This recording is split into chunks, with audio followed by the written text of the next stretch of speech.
আপনারা বিধানসভায় জোট প্রার্থী হয়ে আপনারা লড়েছেন অনেকেই, এবং যে লোকসভায় আপনারা একাই লড়েছেন আইএসএ।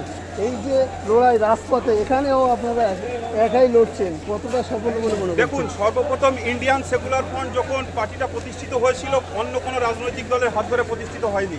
আমাদের নিজের ক্ষমতায়, আমাদের নিজের পথে চলার কারণে বাংলাকে পরিবর্তন নিয়ে আসার জন্য আমরা ইন্ডিয়ান সেকুলার ফ্রন্ট প্রতিষ্ঠিত হয়েছে।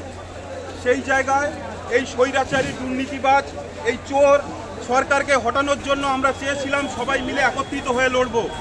যেখানে কয়েকটা রাজনৈতিক দল, আমি কারো কটাক্ষ করছি না, কয়েকটা রাজনৈতিক দল ওনারা চেয়েছেন যে সেই স্বৈরাচারী চোরেদের সাপোর্ট করবেন জোটটা না করে, সেটাই ওনারা করে দেখিয়েছেন।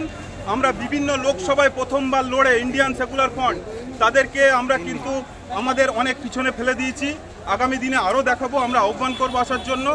তবুও ওনারা যদি এই স্বৈরাচার চোরেদের সঙ্গে সাপোর্ট করেন তাহলে আসবেন না, যদি না করেন, মনে করেন তাদেরকে সরাতে হবে, তাহলে নিশ্চয়ই আসবেন, আমরা একসঙ্গেই লড়ব।